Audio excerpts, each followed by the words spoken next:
Muy buenas a todos, gente, ¿qué tal? Por acá con un nuevo video para el canal, y el día de hoy vamos a continuar nuestra aventura en Malaz, el libro de los Kaidos. En particular, vamos ya con el capítulo número 13 del libro número 2. Y antes de adentrarme directamente con el capítulo, comentarles que ya está habilitado en el canal la opción de miembros. Esta es una suscripción de $2 con la que pueden ayudar a mi canal y mi contenido, siempre cuando quieran y cuando puedan. De tal manera ayudarme a crecer y así poder dedicarme a hacer contenido más continuo y seguido para ustedes. Dicho eso, no me quiero enredar mucho más con la introducción, agradecer a quienes puedan apoyarme de esa manera y vamos directamente con el video. Mientras Duker anda a zancadas entre las espaciosas y vastas tiendas, estalla más adelante un coro de gritos. Al cabo de un momento aparece uno de los perros wicanos, todo músculo, cabeza gacha, que se dirige con rumbo inequívoco hacia el historiador. Duker palpa en busca de su espada, perfectamente consciente que ya es demasiado tarde. En el último instante, el enorme animal lo evita con agilidad, y el historiador ve que lleva un perro faldero en su boca. Perro faldero cuyos ojos oscuros se han convertido en espejos de terror. El perro wicano sigue corriendo, se desliza entre dos tiendas y desaparece de la vista. Delante del historiador aparecen varias personas, armadas con piedras grandes y curiosamente provistas de sombrillas canesianas. Van todas vestidas como para asistir a una función real, pero en sus expresiones Duker solo reconoce ira. Le preguntan a Duker si ha visto a un perro rabioso llevándose en la boca a un raro perro cucaracha en Gese. Duker no lo puede dejar pasar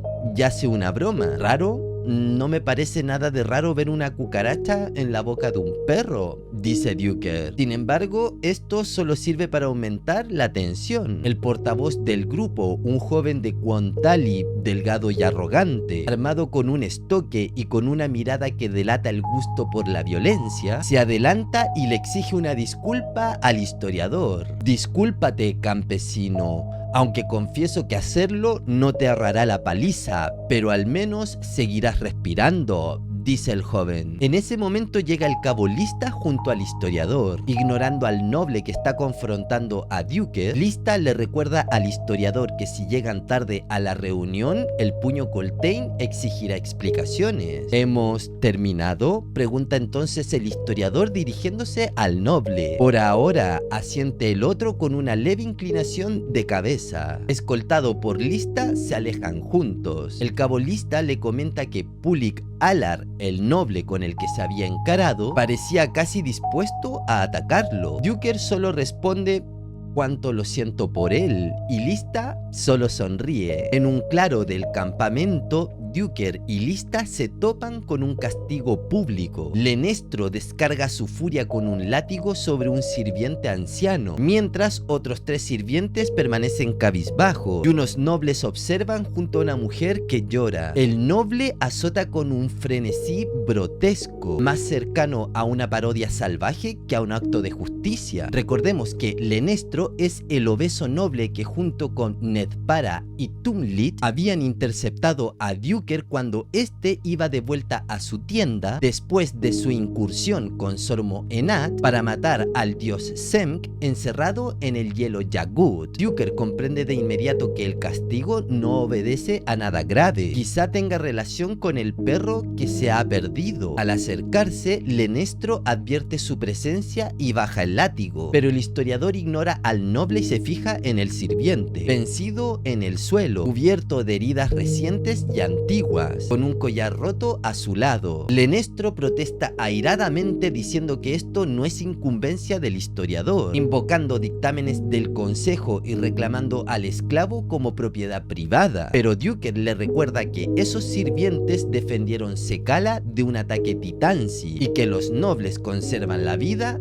gracias a ellos. Coltaine ha robado propiedad privada, así lo ha dictado el consejo. La sanción ha sido establecida, protesta el noble. Establecida y debidamente jodida, dice Lista. Lenestro se dirige al cabo y levanta el látigo. Cuidado, le advierte Duker levantándose. Agredir a un soldado del séptimo o incluso a su caballo se paga con la horca. Lenestro, con el brazo levantado y el látigo temblando en la mano, se esfuerza visiblemente por controlar su genio. Duker ordena a Lista llevar al sirviente inconsciente a los curanderos del séptimo. Lenestro exige su devolución cuando esté sano, pero Duker se lo niega con frialdad. El noble responde con amenazas reales y con represalias futuras. Duker ya está harto. De súbito se acerca a Lenestro, agarra con ambas manos el cuello de su capa y lo zarandea hasta hacerle castañar los dientes. Al gordo se le cae el látigo de la mano. Los ojos del noble están llenos de terror y le recuerdan al historiador los del perro faldero en la boca del perro wicano. Probablemente crees que voy a memorizar la situación en la que todos ustedes se encuentran, dice Duker y continúa, pero ya es evidente que no tendría sentido. Eres un matón descerebrado, Lenestro. Si vuelves a provocarme, te haré comer excremento de cerdo.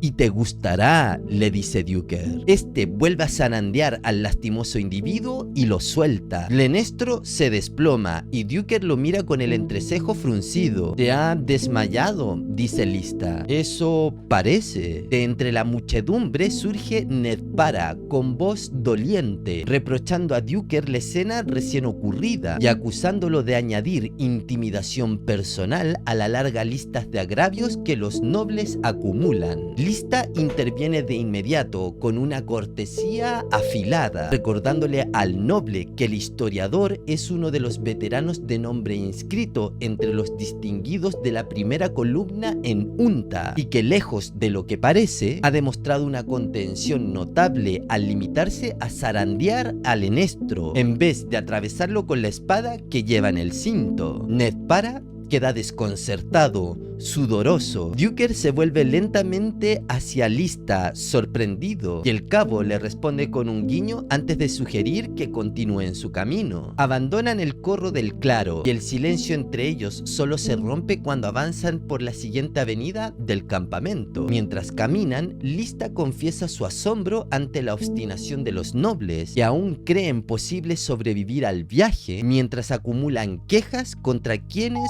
los mantienen con vida. Duker le pregunta si realmente cree que no llegarán a Aren. Lista responde con certeza sombría: no lo harán. Aún así, aquellos nobles aún se aferran a sus peticiones como si el orden todavía existiera. Y Duker reflexiona de que realmente esa ilusión de orden es necesaria para todos los que se encuentran ahí, que es una forma de mantenerlos con vida. Dejan atrás el campamento de los nobles y se internan entre los carromatos que transportan a los heridos, envueltos en un murmullo constante de gemidos. El escalofrío recorre a Duker al percibir que incluso esos hospitales rodantes están impregnados del mismo miedo, el desafío agotado y el silencio de la rendición. Allí donde hombres y mujeres agonizan, los dioses ya no median, han retrocedido, han cruzado las puertas y observan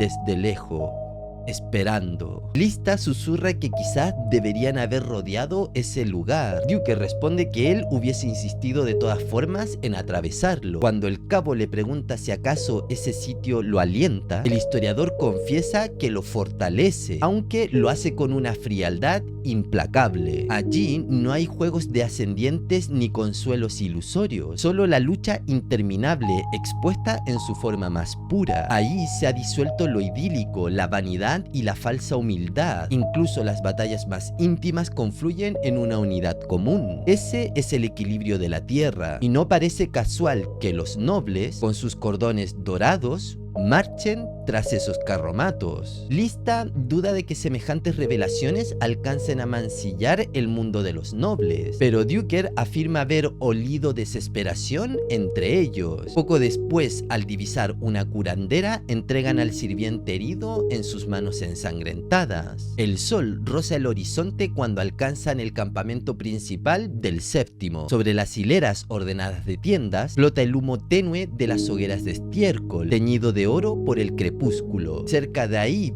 dos pelotones de infantería se enfrentan en una ruidosa competencia de tira y afloja, usando como pelota un cráneo forrado en cuero. Risas, vítores y burlas llenan el aire. Al ver la escena, Duker recuerda las palabras de un viejo marín de su época de soldado. A veces hay que sonreír y escupir en la cara al embosado. Están a un solo día del río Pata y la batalla que se avecina oscurece la promesa del anochecer. Dos marines custodian la tienda de mando del Puño Coltaine, tienda en la que ingresa Duker y Lista. Dentro de la tienda, el Puño Coltaine está cerca del palo central, con una expresión lúgubre. La llegada de Lista y Duker interrumpe una conversación. Bastión y el capitán Tregua, sentados en sillas de montar, parecen cabizbajos. Sormo, cubierto por una piel de antílope y los ojos envueltos en sombras, está de espaldas al fondo de la tienda. El ambiente es tenso y sofocante. Bastión pone al tanto al historiador respecto de lo que hablan. Le comenta que el vínculo divino Semk ha sido gravemente dañado, que la noche de la incursión un demonio recorrió el campamento enemigo y atacó al Semk. Luego se retiró sin dejar rastro, por lo cual sospechan que la garra de la cual Duker había hablado en su momento quizás no actúa sola. ¿Un demonio imperial?, pregunta el historiador. Bastión se encoge de hombros y mira fijamente a Sormo. Sormo admite de que hay precedentes de demonios imperiales utilizados de esa forma, pero menciona que nada no cree que se trate de eso. Sormo explica que en su intento de refugiarse del ataque, Nada se tropezó con un reino oculto donde las almas existen sin carne. En ese lugar se encontró con otro ser, un muchacho de su misma edad, pero con un rostro demoníaco. Un muchacho que está vinculado al demonio que ha herido al Semk. Entonces, ¿quién lo manda?, pregunta Duker. Puede que nadie. No me sorprende que Coltaine tenga sus plumas negras erizadas, piensa el historiador. Esto, por supuesto, hace referencia al ataque efectuado por la Aptoriana y el chico que lleva sobre ella contra el Semk, en cuyo interior reside el pedazo del dios Semk que lo había corrompido. Por ello, cuando hablan de que el vínculo divino Semk ha sido gravemente herido, entendemos que se refiere a cuando la Aptoriana saca del interior del Semk el trozo de carne infectado y lo lanza lejos. Eso, por supuesto, afectó al Semk y la conexión con su dios. Tras unos minutos de silencio, Bastión suspira con fuerza y estira sus piernas deformadas antes de anunciar que Camis Reloe prepara una defensa al otro lado del río Pata. Informa que no hay márgenes ni posibilidades de hacer un rodeo, por lo cual el ejército deberá atravesar las filas de Reloe. El Puño Coltaine ordena entonces de que Duker cabalgue junto a los marines. El historiador cruza una mirada con el capitán Tregua. Parece, viejo, que te has ganado un lugar entre los mejores, le dice sonriendo el capitán Tregua. Duker responde con ironía y nerviosismo, recordándole a los presentes lo poco que resistirá en combate. Pero Tregua lo tranquiliza. No estarán en primera línea y si el plan ideado resulta, ni siquiera tendrán que desenvainar las espadas. Ha sido un error devolverle los sirvientes a los nobles, dice Duker a Coltaine y agrega: parece que los de alta cuna han concluido que no podrás volver a arrebatárselos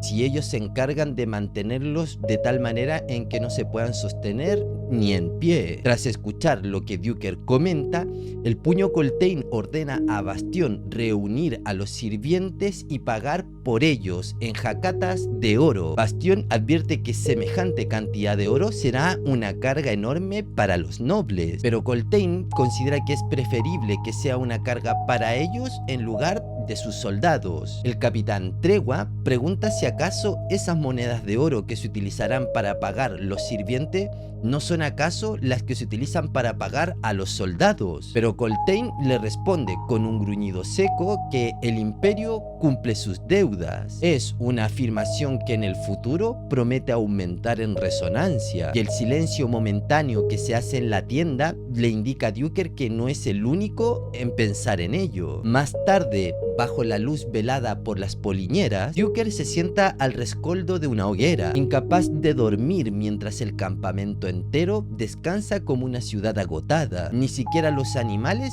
rompen el silencio. Sobre las ascuas, los rizanos cazan insectos al vuelo y el leve crujir de los caparazones acompaña la noche. Entonces, una figura oscura se acerca y se queda a su lado. Es el puño Coltaine. Duker reflexiona acerca del puño. Es un hombre hermético incluso para los estándares wiccanos, incapaz de demostrar dudas o debilidades. Coltaine no arenga ni se exhibe, pero la fe de sus soldados parece pertenecerle de una manera absoluta. Duker se pregunta qué ocurrirá cuando esa fe se quiebre y si acaso ese momento está peligrosamente cerca. Coltaine le comenta a Duker que los exploradores que ha mandado han sido cazados, por lo que no pueden conocer lo que los espera en el próximo valle, aunque lo que sí parece saber Coltaine con certeza es que el ejército que los espera es uno de los que ocupan el sur. Hablan entonces de Chaik y el Torbellino. ¿Ha salido entonces Chaik de Raraku?, pregunta el historiador. No lo ha hecho. Sería un error, responde Coltaine. ¿Y qué se lo impide? ¿Ha sido aplastada la rebelión en el norte? ¿Aplastada? No, lo controla todo. En cuanto a Chaik, puede que sus visiones la hayan llevado al futuro. Tal vez sepa que el Torbellino fracasará, que en este mismo momento el Consejo de la Emperatriz reúne sus legiones. El puerto de Unta está repleto de transportes. El éxito del Torbellino resultará ser solo momentáneo. Han ganado un primer asalto debido únicamente a la debilidad imperial. Chaik lo sabe. El dragón se ha despertado y sus movimientos son pesados e imperceptibles, pero cuando surja su furor completamente, restregará esta tierra de costa a costa. Luego el puño Coltaine le comenta que tiene intenciones de llegar al río Vatar 2 días antes de que el otro ejército rebelde lo haga. Puño, todavía tardaremos meses en llegar al río Vatar.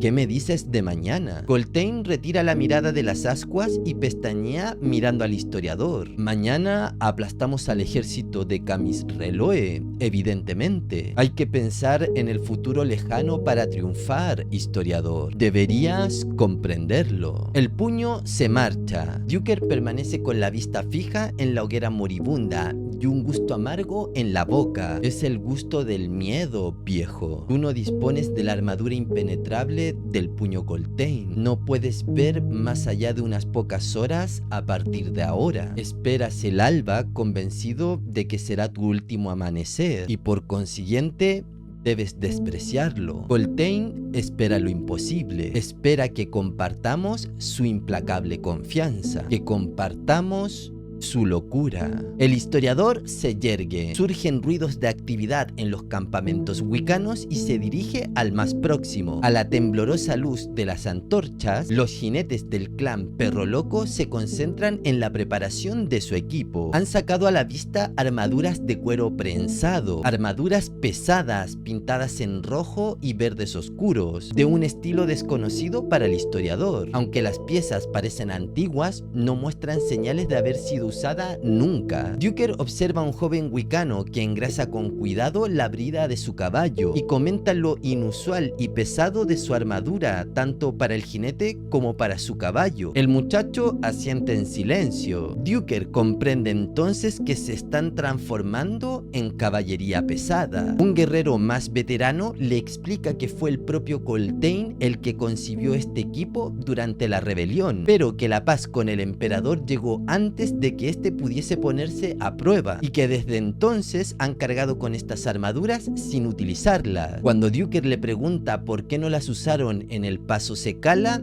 la respuesta es simple: no era necesario. ¿Y ahora?, pregunta el historiador. El veterano sonríe y levanta un casco de hierro con un nuevo puente y protecciones para las mejillas. Las hordas de Reloe todavía no se han enfrentado a la caballería pesada, ¿no es cierto?, dice este. Una gruesa armadura no equivale a caballería pesada. ¿Acaso se han entrenado para esto, ilusos? ¿Son capaces de galopar en formación? ¿Pueden girar sobre los talones? ¿Cuánto tardarán los caballos en agotarse bajo tanto peso?, piensa Duker. El historiador, aunque expresa a voz alta que el resultado será intimidatorio, guarda para sus adentros sus dudas. El wicano percibe su escepticismo y su sonrisa se ensancha segura y desafiante. Luego mira al joven que se abrocha un cinto para la espada. Al desenvainarla, a Duker le parece demasiado grande y pesada para el muchacho. Por el aliento del embosado, un solo golpe lo arrancará de la silla, piensa el historiador. Ejercicios de calentamiento, Temul, dice el wicano veterano al joven. Temul inicia de inmediato una compleja coreografía esgrimiendo la espada. ¿Se proponen desmontar cuando lleguen al frente enemigo?, pregunta el historiador. Dormir le habría sentado bien a tu mente, viejo, le dice el veterano. Comprendido, bastardo, piensa Duker. Tenemos que recordar que los wicanos están unidos a sus caballos de una forma casi sagrada. De hecho, los caballos son tratados como parte de la familia. Dicen que están tan unidos a ellos que incluso los niños aprenden a montar en caballo antes de caminar. Por eso, la idea de Duker de que los wicanos desmontarán para pelear es tan ridícula que el wicano le dice que a su mente le haría bien dormir, o sea, casi diciéndole: la falta de sueño te tiene tonto. El historiador se retira. Siempre ha detestado las horas antes de una batalla. Algunos guerreros se preparan para vivir, otros para morir. Y en estas horas, antes de que el destino se despliegue, es muy difícil distinguir a los unos de los otros. La danza del joven Temul hace un momento podría ser la última. Puede que esa espada jamás vuelva a salir de su vaina y agitarse. El amanecer aclara el cielo por el este, mientras el viento frío empieza a templarse bajo una bóveda celeste abierta y limpia. Duker deja atrás el campamento wicano y se interna en las filas ordenadas del séptimo, cuya disposición conoce de memoria. La infantería media, columna vertebral del ejército, se organiza en compañías formadas por varios cohortes subdivididas en pelotones. Esta avanza a la guerra protegidas por armaduras completas de bronce, armada con picas, machetes y cascos reforzados con hierro. Llevan mallas que cubren cuellos y hombros, otorgando una imagen de solidez y disciplina. Junto a ellos están los marines y los zapadores. Los marines se dividen en infantería pesada y las tropas de choque. Esta última es una creación del antiguo emperador y es exclusiva del imperio. Ambas unidades armadas con ballestas, machetes y sables, protegidas por mallas ennegrecidas bajo el cuero. Uno de cada 3 soldados portan un gran escudo de madera blanda, escudo que empapan en agua antes del combate, con la finalidad de atrapar y retener armas enemigas. Tras la lucha inicial, estos escudos quedan abandonados, cubiertos de filos y púas. A esta táctica los marines la llaman sacamuelas. Más apartado se encuentra el campamento de los zapadores, y aunque Duker no alcanza a divisarlo, no necesita verlo para saber cómo se encuentra. Tiendas caóticas, olores nauseabundos, enjambres de insectos y soldados marcados por quemaduras, piel chamuscado y una mirada oscura, casi enloquecida. En uno de los extremos del campamento de los marines, Duker distingue al cabo Lista y al capitán Tregua junto a la leal guardia Hisari. Los soldados de la leal guardia Hisari afilan sus armas en un silencio sombrío. Gozan de la total confianza de Coltaine y han demostrado su valor una y otra vez, luchando con ferocidad fanática, como si cargaran con una culpa ancestral que solo puede redimirse mediante la aniquilación total de los parientes que consideran traidores. El capitán Tregua sonríe cuando el historiador se reúne con ellos, mientras el sol se levanta en el horizonte. ¿Tienes un trapo para cubrirte la cara?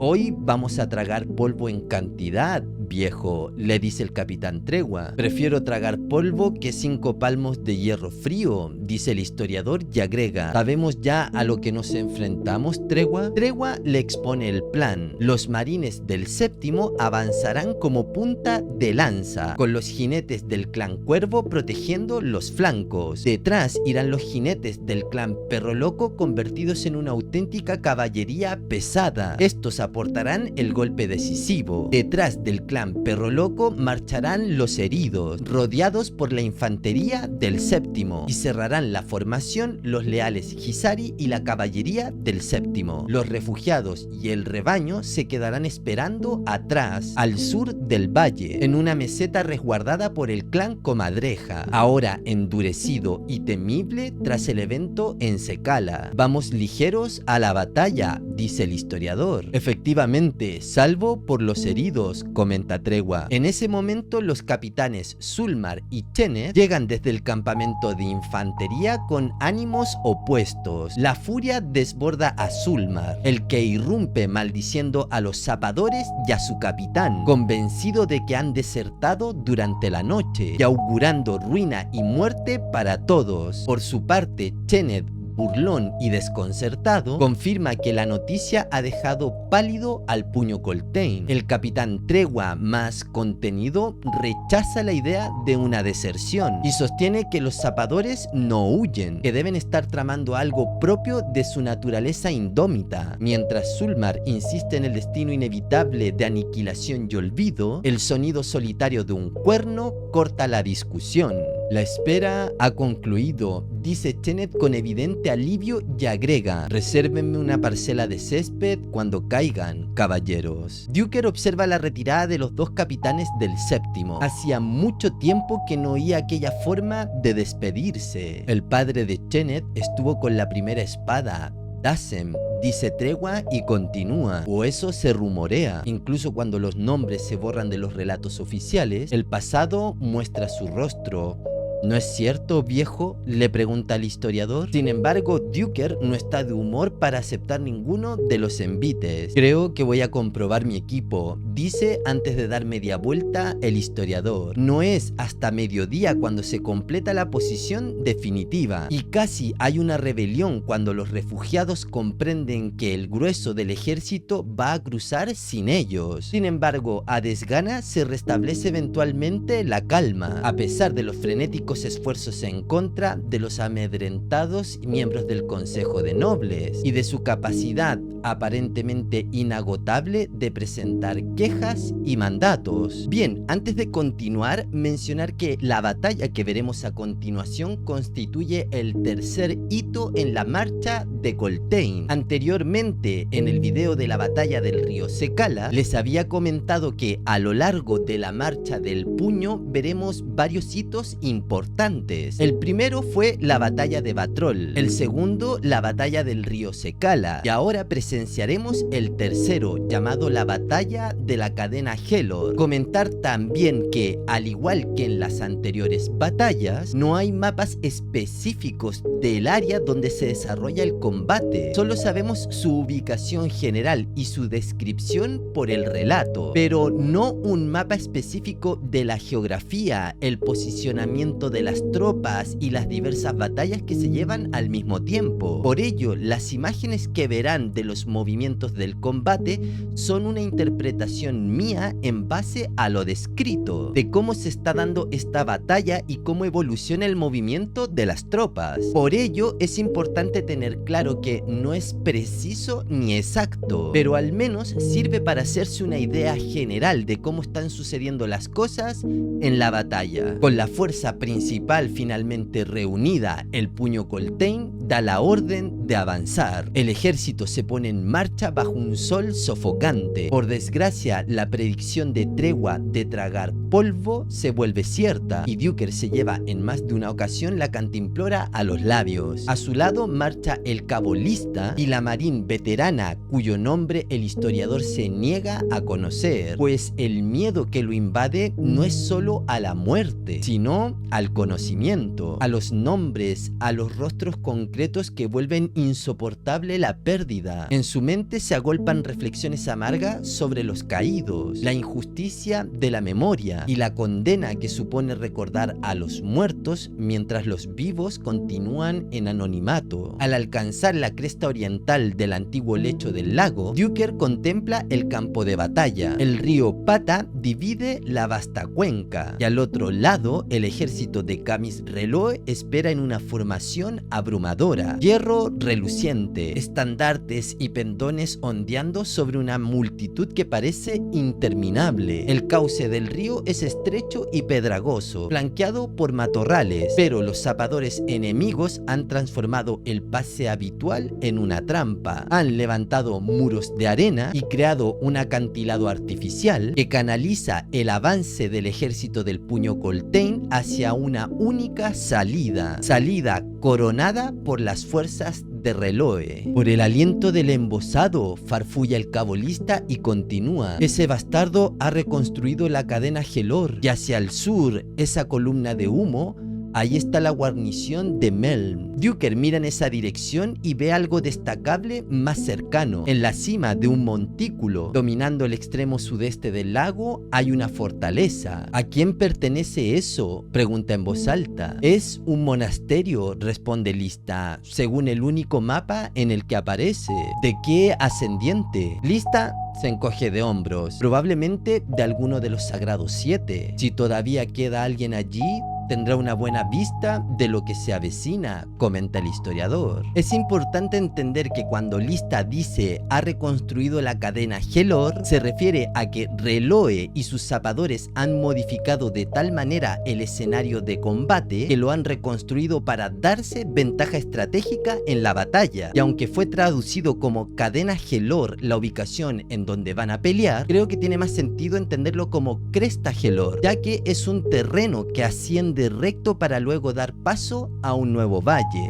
Camis Reloe sitúa fuerzas por debajo y ambos lados de sus fuerzas de élite, bloqueando los extremos sur y norte de la cuenca. Al sur lucen los estandartes de los continentes de Sialk, los Jalafanes, los Debral y por supuesto los Titansi, y al norte los de Ubari. Cada una de las tres fuerzas de Reloe excede por un amplio margen a las de Coltaine. Empieza a crecer un rugido en el ejército del apocalipsis, acompañado de los golpes rítmicos de las armas contra los escudos. Los marines avanzan en silencio hacia el paso. Las voces y el desorden pasan sobre ellos como una ola, pero el séptimo no titubea. Dioses del abismo, ¿qué sucederá?, se pregunta Duker. El río Pata es un hilo de agua tibia, de menos de 7 metros de anchura, y su aliento fresco desaparece de inmediato en cuanto el historiador pisa la otra orilla. El aire apesta tras los soldados que le preceden, un miasma de sudor y miedo. Se percibe también algo más, una extraña melancolía. Vamos a participar de la muerte, y es en estos momentos, antes de que se desenvainen las espadas, antes de que la sangre empape el suelo y que el aire se llene de gemidos, que la futilidad desciende sobre nosotros. Sin nuestra armadura,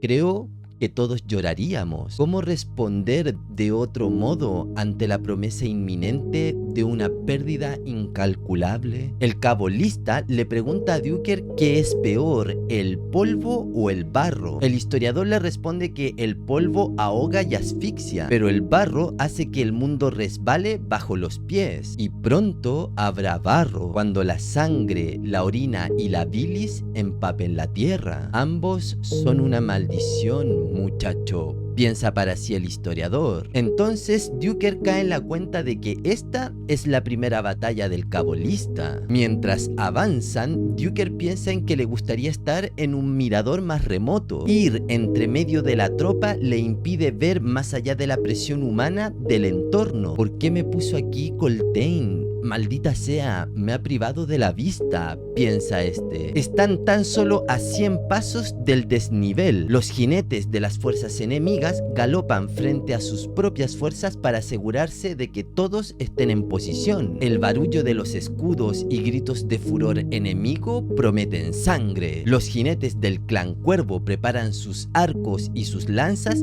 a ambos costados de la columna que marcha. Todos van con la mirada fija en las posiciones formaciones enemigas en lo alto. Un cuerno anuncia la orden de preparar los escudos en las tropas de Coltaine. Se cierra la primera línea, mientras que la central y trasera levantan sus escudos por encima de la cabeza. En lo alto de la cima de la cuesta se ve a los arqueros enemigos tomando posiciones. No hay viento, el aire es inmóvil y pesado. Coltaine no expresa reacción alguna ante las posiciones y las fuerzas enemigas. El séptimo sigue sencillamente avanzando hasta llegar a la pendiente. Y ahora empieza la ascensión sin pausa. La cuesta de piedra y arena es blanda, deliberadamente traicionera para los pies. Los soldados tropiezan. De repente el cielo se llena de flechas que descienden como gotas de lluvia. Estalla un horrendo estrépito sobre la cabeza de Duker. Las flechas se quiebran contra los escudos levantados. Otras se deslizan. Algunas llegan a alcanzar las armaduras y los cascos y perforan la carne. Los gruñidos escapan bajo el caparazón de tortuga. Las piedras duelen bajo los pies, pero el carapacho sigue ascendiendo imparable. Huelga decir que cuando se habla de caparazón de tortuga, se hace referencia a la formación defensiva, donde los soldados unen sus escudos solapándolos para crear un techo y una pared impenetrable a los proyectiles enemigos. Esta entonces es la forma en que el ejército de Coltaine está avanzando pendiente arriba para enfrentarse a las fuerzas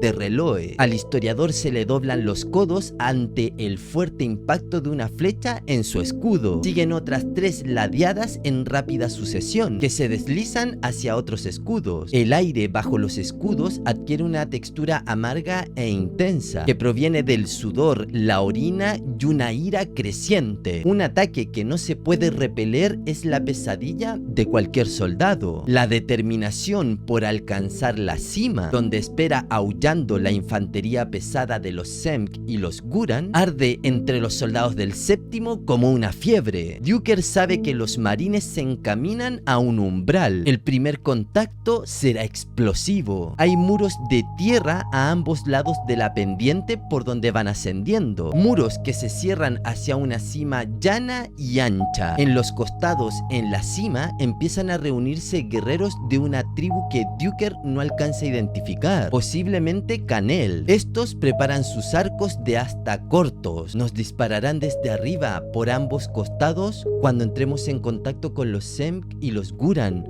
Será una encerrona, piensa el historiador. Bastión cabalga con el clan Cuervo en los costados y el historiador escucha perfectamente sus órdenes. En un destello de polvo y hierro, los jinetes wicanos dan media vuelta y se dirigen velozmente hacia los muros de tierra y disparan sus flechas. Los Canel, sorprendidos por la presteza de la respuesta wicana, se dispersan. Algunos de estos son alcanzados por el ataque wicano y sus cuerpos caen rodando por la pendiente. Los guerreros del clan Cuervo ahora cabalgan la zanja, barriendo la cima con proyectiles de fuego letales. Al poco no queda ningún indígena en pie en la superficie llana de la cima. A la voz de una segunda orden, los wicanos se detienen y esta repentina parada de los wicanos incita a los Semk a adelantarse. El espacio entre ambas fuerzas se llena de hachas arrojadizas que los Semk lanzan a las fuerzas de Coltaine. Los wicanos no desaprovechan la oportunidad y contraatacan con flechas. Los marines, que son la punta de la cuña, avanzan al percatarse del desorden en la frontal enemiga. Los jinetes del clan Cuervo espolean a sus caballos y se quitan de en medio para no interrumpir el impulso de los marines. Se apartan a tiempo y la cuña ataca. A través de su escudo, Duker percibe el retumbar del impacto, un estruendo estremecedor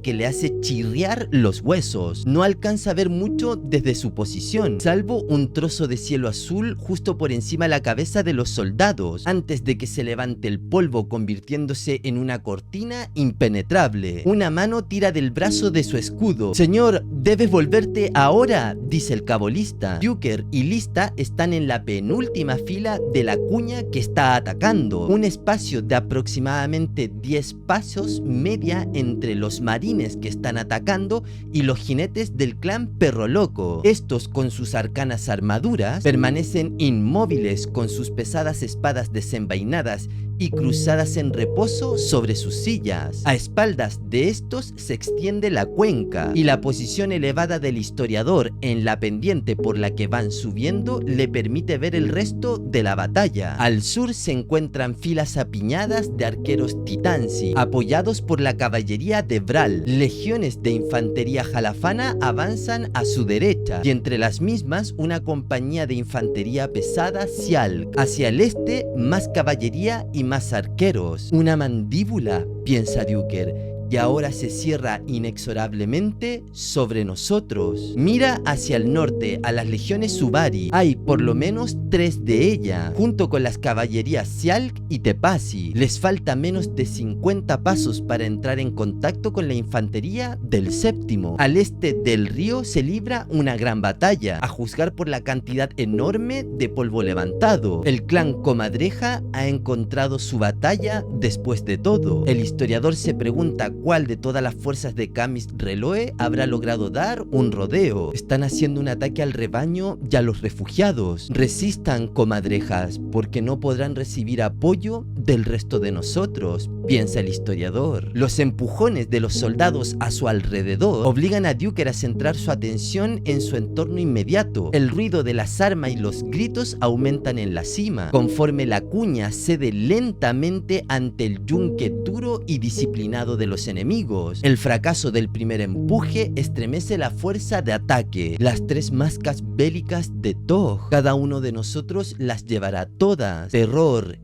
ira y dolor. No lograremos tomar la cima, piensa el historiador. Un rugido más profundo suena a su espalda y el historiador se da la vuelta. Las mandíbulas del ataque enemigo se han cerrado. El cerco del séptimo alrededor de los carromatos de los heridos se estremece y se desmorona, como un gusano asediado por las hormigas. Duker mira fijamente, preso de una ola de terror que crece en su interior, convencido de que verá cómo se desintegra el cerco protector por la ferocidad del ataque enemigo. El séptimo resiste, por imposible que le parezca al historiador. En todos los frentes el enemigo retrocede, como si sus mandíbulas se hubieran cerrado sobre espinas venenosas, y su instinto es retirarse. Se hace una pausa, un escalofrío visceral que mantiene a los contendientes separados, con el espacio entre ambos cubiertos de muertos y moribundos. Y entonces el séptimo hace algo inesperado. Con un sepulcral silencio que eriza los pelos de la nuca del historiador, el séptimo avanza de pronto, aumentando y deformando el perímetro en forma oval, con las picas en horizontal. Las filas enemigas se desintegran, se funden, se desmoronan de manera repentina. Alto, demasiado lejos, demasiado estrecho, piensa Duker al ver la extensión del ataque del séptimo. El óvalo se extiende, hace una pausa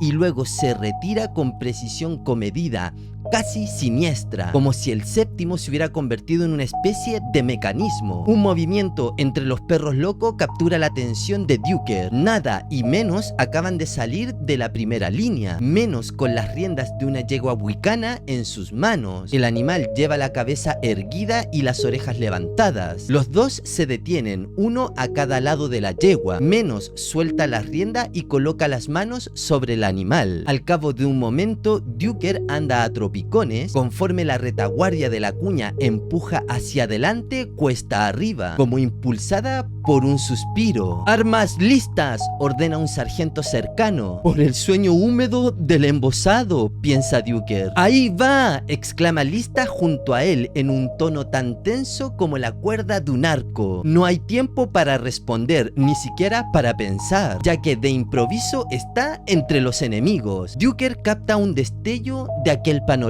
Un soldado que va a tropicones y blasfema. Una espada que se agita en el aire. Un Semk que gime cuando la punta del machete enemigo baja sobre su tórax. Una marín que esquiva un ataque y rocía sus botas con su propia orina. Y por todas partes, las 3 máscaras de Tog. Una cacofonía de imprevistos sonidos guturales. Chorros de sangre. Gente que muere. Gente que muere por doquier. ¡Ojo a tu derecha! Duker reconoce la voz de la Marine anónima que lo acompaña. El historiador salta a tiempo de esquivar la hoja estañada de una espada. Acto seguido avanza y entierra su machete en la cara de la Semk que lo había atacado, la cual se desploma ensangrentada. Pero es el aullido desgarrador del historiador lo que vibra en el aire, cual feroz perforación de su alma. Retrocede y se habría caído de espaldas de no ser por la protección de un sólido escudo. Esta noche cabalgaré contigo hasta hacerte suplicar, viejo, le dice la Marine en su oreja a un costado. En esa vorágine desconcertante que es la mente humana, Duker envuelve mentalmente esas palabras no con lujuria, sino como alguien que se agarra a un clavo ardiendo. Se endereza apartándose del sostén del escudo y avanza un paso. Delante lucha la primera línea de marines, terriblemente delgada, que cede paso tras paso ante el empuje cuesta abajo de la infantería pesada de Gurán. La cuña está a punto de quebrarse. Los Semk son semejantes a los marines en sus feroces y desaforados ataques, y para enfrentar a esos guerreros se adelantan las tropas de la retaguardia, que demoran poco en cumplir con su visión. A pesar de la fortuita liberación, la línea de los marines empieza a doblarse. Suenan 3 potentes toques de cuerno sucesivos. La orden imperial de abrirse. Duker vuelve la cabeza estupefacto en busca del cabolista, pero no lo ve por ninguna parte. A quien sí ve es a la Marine que lo acompaña y se acerca hasta ella. 4 significan retirada. ¿He oído 4? He oído, está diciendo Duker. Han sido 3, viejo, le sonríe la Marine. ¡A abrirse! ¡Ahora! Ella empieza a caminar y Duker, confuso, la sigue. La pendiente es traicionera. Sus pedruscos movedizos están cubiertos de sangre y bilis. Se amontonan con los demás a un lado de la línea divisoria, hacia la empinada pendiente en dirección sur, y descienden hacia el estrecho desfiladero, donde se hunden hasta los tobillos en un río de sangre. La infantería pesada de Gurán se ha detenido, intuyendo quizás una trampa, por improbable que sea dado los acontecimientos, y deciden replegarse a 4 pasos de la cima. Se proponen cargar cuesta arriba, por encima de los cuerpos, los escombros, el barro, las piedras. Estamos en una pendiente lo suficientemente empinada para obligar a los jinetes a agarrar el cuello de sus caballos, con todo el peso en sus patas delanteras, y Coltaine pretende que carguen hacia arriba contra la infantería pesada.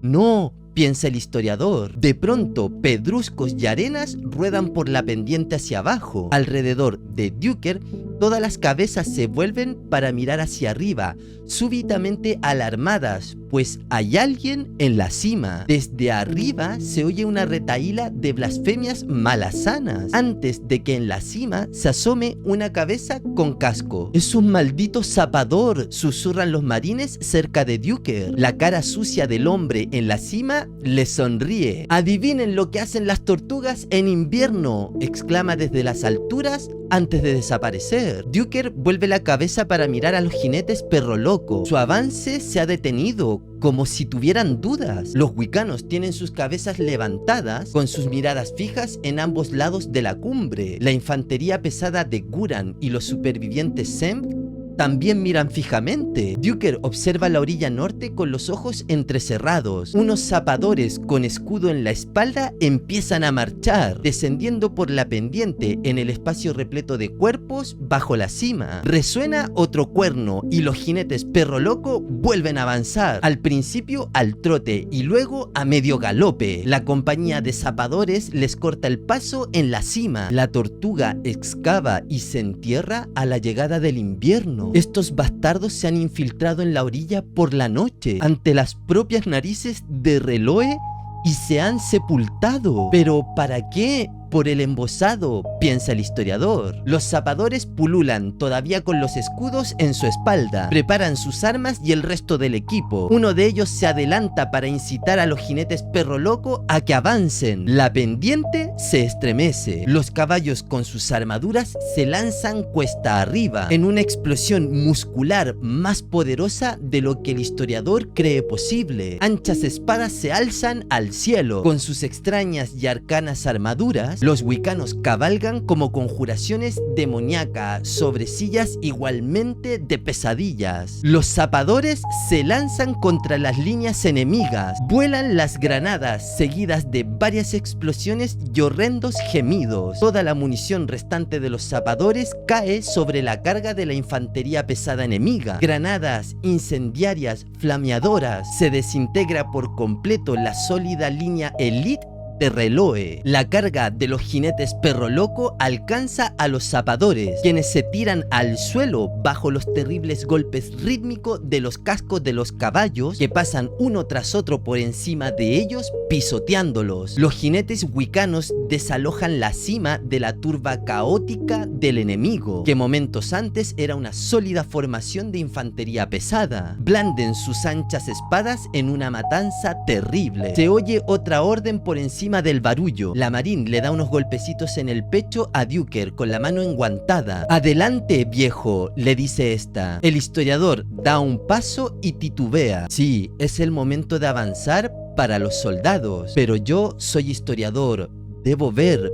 Debo presenciar, piensa este. No en esta ocasión, dice el historiador antes de darse la vuelta y escalar por la pendiente. Te veré esta noche, le grita la Marine antes de reunirse con sus compañeros que ya avanzan. Duker alcanza la cima. Entre tos y arcadas se pone de pie y mira a su alrededor. La superficie llana de la cumbre está plagado de palos inclinados. Medio dentro y medio fuera de algunos agujeros en los que cabe una persona, hay revoltijos de tela de tienda de campaña. El historiador los observa un momento con incredulidad, antes de centrar su atención en la pendiente. El avance de los marines se ve interrumpido por la recuperación de los zapadores que se ponen en pie. Duker se percata inmediatamente que en ellos abundan los huesos fracturados, pero sus escudos, convertidos ahora en poco más que chatarra, y sus cascos abollados han protegido de heridas fatales a esos enloquecidos soldados. En la llanura al oeste de la cadena, los jinetes perro loco persiguen al resto de las fuerzas de elite de Reloe. La propia tienda de mando de Camis Reloe, situada en una pequeña colina a 100 pasos de la cresta, se derrumba envuelta en llamas y humo. Duker sospecha que ha sido el propio Camis Reloe quien le ha prendido fuego, para destruir todo lo que al puño Coltaine pudiese serle útil en potencia, y que luego Reloe ha huido por los medios que le brinda su senda. Duker vuelve la cabeza para examinar la cuenca. Allí todavía se prolonga la encarnizada batalla. Persiste el cerco defensivo del séptimo alrededor de los carromatos de heridos, aunque el cerco se ve deformado por el implacable empuje de la infantería pesada Ubari por el norte. Los carromatos avanzan hacia el sur. La caballería Tepasi y Sialk acosa la retaguardia, donde resisten los leales Hisari, que caen por montones. Todavía podemos perder esta batalla, piensa Duker. Un doble toque de cuerno desde la cresta ordena la retirada de los perros locos. Duker ve a Coltaine en la cima, con su capa de plumas negras cubierta de polvo gris. El historiador lo ve gesticular a sus oficiales, y suenan de nuevo los cuernos de retirada en rápida sucesión. Esas monturas deben estar acabadas. Han hecho lo imposible. Han cargado cuesta arriba a una velocidad que crece y crece. Una velocidad que nunca creí posible. El historiador frunce el entrecejo antes de volver la cabeza. Nada y menos siguen todavía a ambos lados de la yegua solitaria. Un ligero viento encrespa la crin y la cola del animal, pero por lo demás permanece del todo inmóvil. ¿Qué han hecho? Aullidos lejanos llaman la atención del historiador. Una vasta fuerza montada cruza el río, con sus estándares demasiado alejados como para identificar su identidad. Entonces Duker vislumbra unas pequeñas formas pardo-rojizas que preceden a los jinetes. Perros pastores wicanos. El clan Comadreja. Después de cruzar el lecho del río, empiezan a cabalgar a medio galope. Primero llega la oleada de perros wicanos pastores iracundos, los que hacen caso omiso de los caballos para lanzarse por los jinetes enemigos. 30 kilos de gruñidos,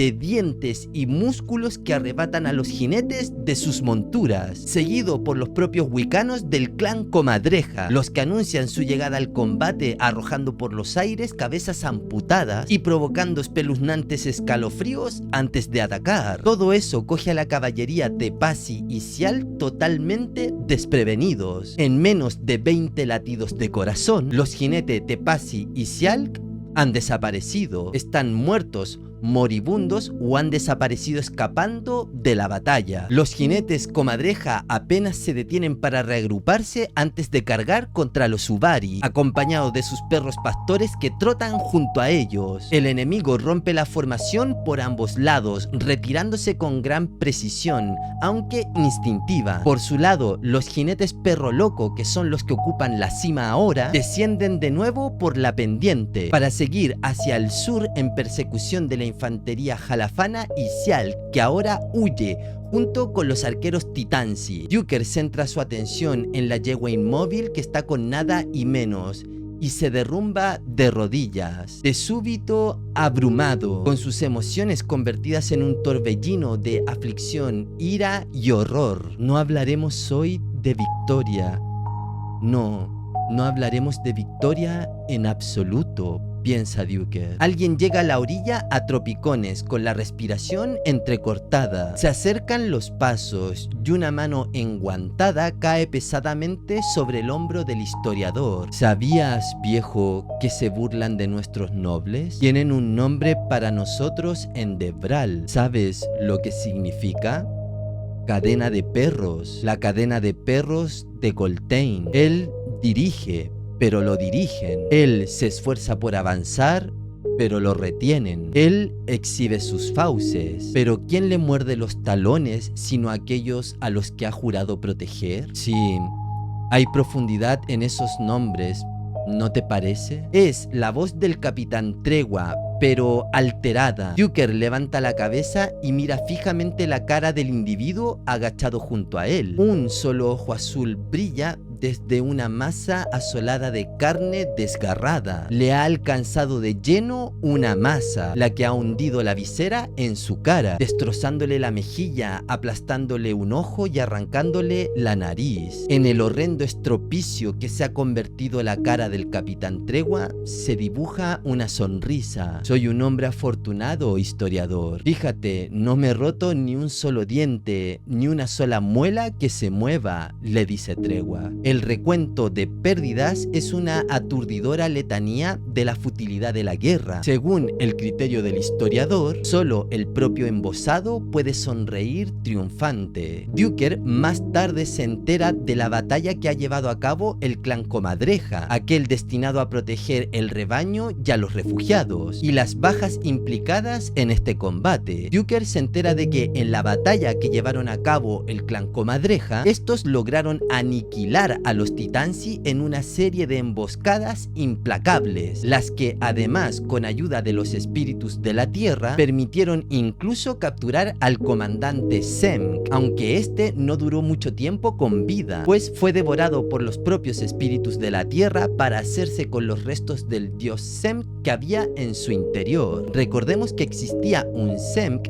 que en su interior llevaba un trozo del dios Semk que estaba particularmente lleno de maldad, a tal nivel que era capaz de corromper a quien lo consumía. Es este Semk al mismo al que había herido la Aptoriana. Es entonces este a quien nos mencionan que el clan Comadreja, en colaboración con los espíritus de la tierra, han logrado destruir. Sin embargo, el precio que se ha pagado por estas emboscadas es grande, puesto que han usado como cebo a los refugiados, centenares de los cuales caen gravemente heridos o muertos. Los comandantes del clan Comadreja podrían fácilmente haber alegado que el enemigo los superaba en proporción de 4-1 y de que algunos de aquellos a quien han jurado proteger son sacrificados para salvar a la mayoría, lo cual es absolutamente cierto. todo y les brinda una defensa justificable por sus actos. Sin embargo, los comandantes no dicen nada, se mantienen en silencio, y este silencio es mal recibido por los refugiados, principalmente por los nobles, quienes interpretan este silencio como un desdén y menosprecio por las vidas perdidas. Duker sabe que esto no es así. Los wiccanos detestan los pretextos, no los dan ni los reciben. Para ellos, ese silencio significa respeto por los caídos. De hecho, la forma en que rinden homenaje a los refugiados caídos fue la matanza absoluta de los arqueros Titansi en la Hondonada, un acto tan salvaje que les permitió extinguir para siempre a la tribu de los Titansi. El castigo wiccano había sido completo. Sumado a lo anterior, también se habían encontrado con el ejército campesino que llegaba tarde a la batalla, y los cuales también habían matado. Pero todos estos actos con los que rinden homenaje a los refugiados caídos pasan desapercibidos para los refugiados supervivientes. Por mucho que lo intenten los eruditos, Duker sabe que no hay ninguna explicación posible para las oscuras corrientes del pensamiento humano que surgen después de haber derramado sangre. Le basta con observar su propia reacción cuando desciende a tropicones al lugar en donde se encuentra nada y menos, con las manos pegadas por el sudor y la sangre coagulada en los flancos de una yegua muerta en pie. Las fuerzas vitales son poderosas, casi incomprensibles, y el sacrificio de un animal a otros cerca de casi 5000 con una fuerza física y de voluntad descomunal es a primera vista noble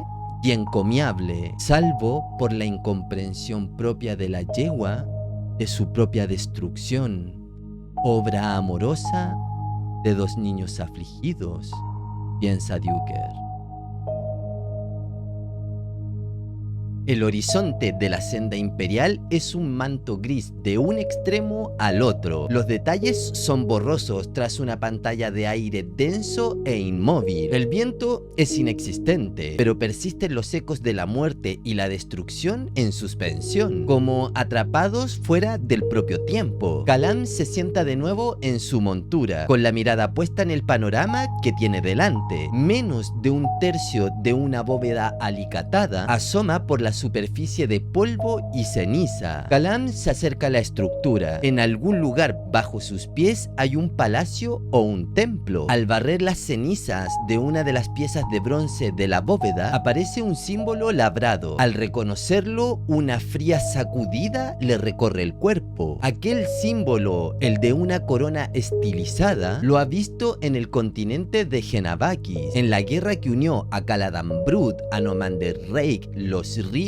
y la Guardia Carmesí, para oponerse a la conquista del imperio que está llevando a cabo en esas tierras. Específicamente recuerda haber visto ese símbolo en un estandarte gironado que se izaba sobre las compañías de fuerza elite de Brut. ¿Cómo se llamaba a sí mismo ese canalla? ¿El Rey Supremo? Calor, el Rey Supremo sin reino, de millares de años de edad, y si las leyendas son ciertas, quizás de docenas de millares. Asegura haber gobernado imperios en otra época, y que ante cualquiera de esos imperios, el imperio de Malaz parece simplemente una provincia. Luego confiesa haberlos destruido con sus propias manos, aniquilados por completo. Calor presume de haber exterminado la vida en ciertos mundos, y ahora ese individuo ocupa el cargo de lugarteniente de Caladan Brut. Cuando yo me marché,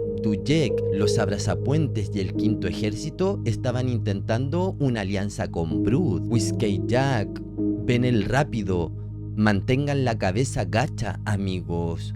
Un loco anda suelto entre ustedes, piensa Kalam. El asesino sale de sus recuerdos ante la presencia de Minala, que llega a su costado. Él informa al grupo que es tiempo de abandonar la senda imperial. Minala le pregunta cómo, no ve ninguna puerta ni portal por el cual salir de ahí. Kalam cierra sus ojos, excluyendo a Minala y a los demás, al tiempo que fuerza su mente a la quietud. Se le escapa un último pensamiento.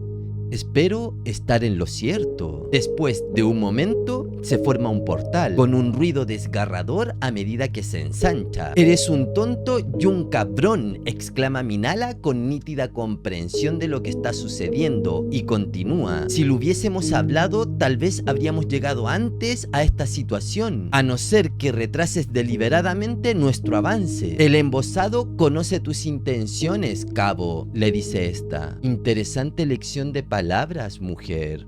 Supongo que las conoce», piensa Kalam. «Síganme de cerca», les dice el asesino mientras desenvaina su cuchillo largo. Se aproxima a grandes zancadas y atraviesa el portal. Sus mocasines resbalan sobre unos adoquines arenosos. Es de noche y en el firmamento brillan las estrellas en una zanja entre dos altos edificios de ladrillo. El callejón sigue una ruta que Kalam conoce a la perfección. No hay nadie a la vista. El resto del grupo comienza a aparecer poco a poco. El capitán Keneb reconoce dónde están. Han llegado a Aren. Kalam les informa que están en un callejón que serpentea a través de una necrópolis, aproximadamente a unos 3000 pasos de la guarnición. El grupo insiste que antes de seguir deberían comer y bañarse. Kalam suspira y asiente, comunicando que la necrópolis está rodeada de tabernas dolientes. La posada a la que llegan se llama La Borrasca, una posilga de mala muerte en tal mal estado que da la percepción de que colapsará en cualquier momento. Kalam lleva al grupo a una trastienda que ofrece cierta intimidad. Luego el asesino se dirige solo hacia la sala principal, donde se sienta frente al único cliente consciente. Es un napaniano cuya edad puede ir entre los 30 y los 70. Tras los mechones enmarañados de su barba, se distingue una piel muy curtida. Sus ojos oscuros no paran de moverse y su mirada aún no reposa sobre el asesino. Viste harapos deshilachados.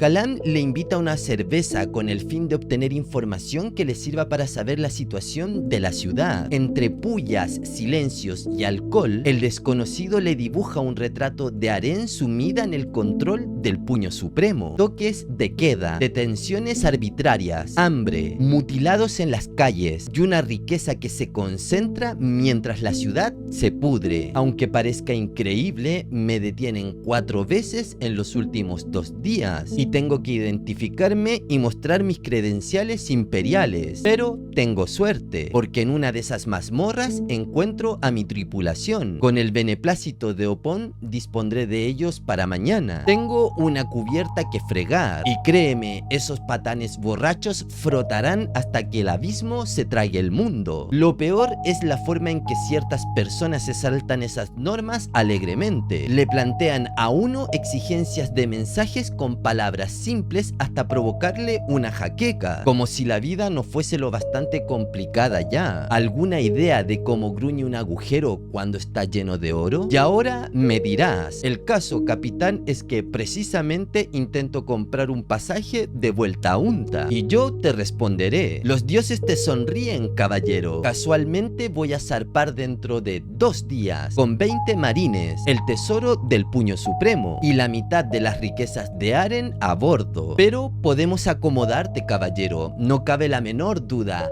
«Bienvenido a bordo», le dice a Kalam. Kalam guarda silencio durante unos 12 latidos de corazón. «En efecto, los dioses sonríen», dice Kalam después de la pausa. «Con una sonrisa suave y cautivadora», asiente el capitán. «Entonces, ¿a quién debo agradecer este arreglo?», le pregunta el asesino. «Dice que es amigo tuyo, aunque nunca has hablado con él». «¿Y cuál es el nombre de este misterioso amigo?». «Se hace llamar Salk Elan. Dice que te ha estado esperando». «¿Y cómo supo que vendría a esta taberna?», pregunta Kalam. «Un acierto casual pero razonado. Dijo algo relacionado con que esta es la primera taberna que uno se encuentra viniendo desde la necrópolis». Kalam vuelve donde se encuentran los demás, mientras se pregunta si acaso este trato tiene que ver algo con Ben el Rápido, aunque sinceramente lo duda. El asesino le informa a Minala que, Ahora que los ha traído a salvo a la ciudad, él seguirá su camino en solitario. Dile a Kenneth que salga hasta encontrar una patrulla o hasta que una lo encuentre a él y que presente su informe al comandante de la guardia de la ciudad. Por supuesto, sin mencionarme a mí para nada. ¿Y cómo explicará nuestra entrada a la ciudad?, le pregunta Minala. Que diga que los ha traído un pescador. Una explicación sencilla. ¿Y eso es todo? ¿No vas a despedirte de Kenneth,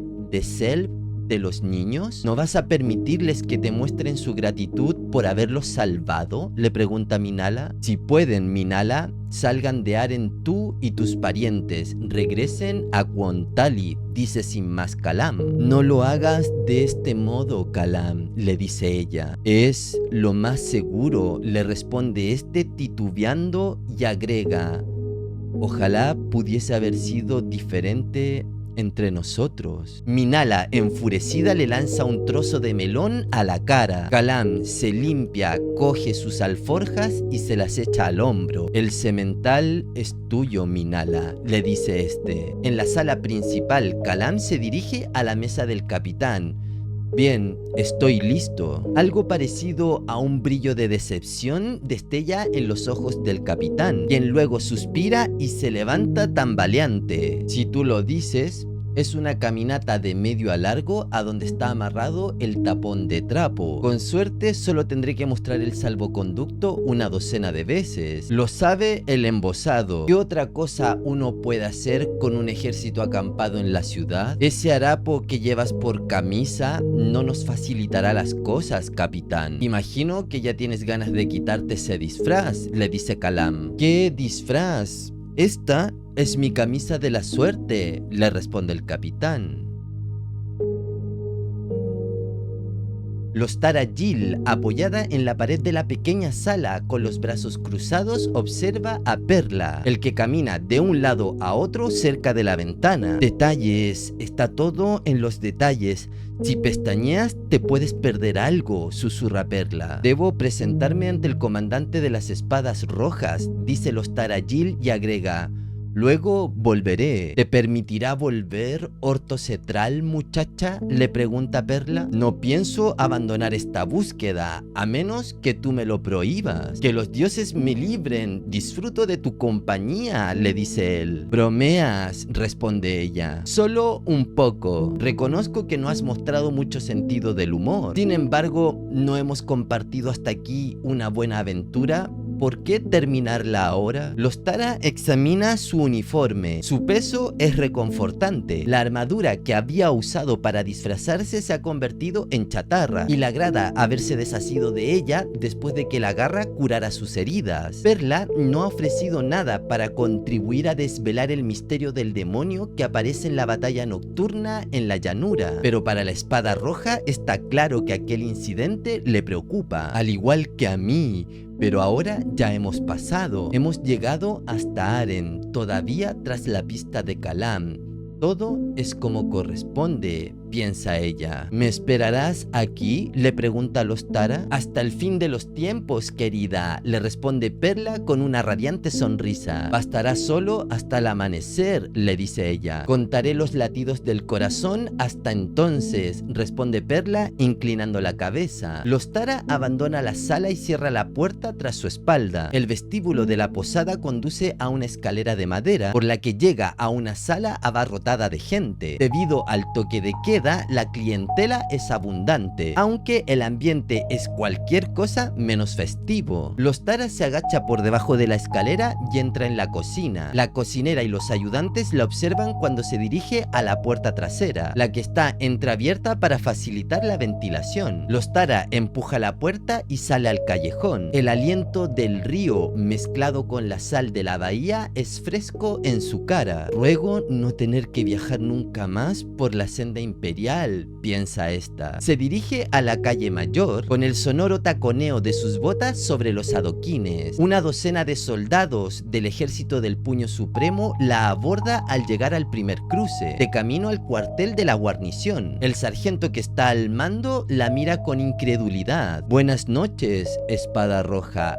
dice el sargento. Tengo entendido que el puño supremo impone el toque de queda, asiente el Ostara Jill y agrega: dime, ¿los espadas rojas patrullan también por las calles? En absoluto, le responde el soldado. Los soldados están a la expectativa, cosa que al Ostara le inquieta ligeramente. ¿Les asignan entonces otras responsabilidades?, pregunta el Ostara. Eso supongo, afirma con parsimonia el sargento y agrega: a juzgar por tus palabras y otros indicios, imagino que acabas de llegar a la ciudad. Ostara asiente. ¿Y cómo?, le pregunta el sargento. Por una senda. Dispongo de un escolta, responde ella. No cabe duda de que debe constituir un interesante relato, dice el sargento y agrega: ahora entrégame las armas.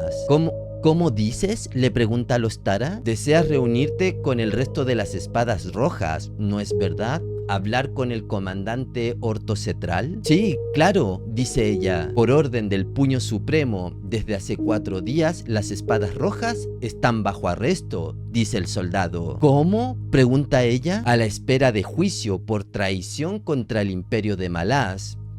Tus armas, por favor. Aturdida, Ostara Jill no se resiste cuando la desarman. ¿Se pone en duda nuestra lealtad?, le pregunta ella al sargento con la mirada fija. Estoy seguro de que tu comandante puede darte más explicaciones sobre la situación, asiente el sargento sin el menor asomo de malicia.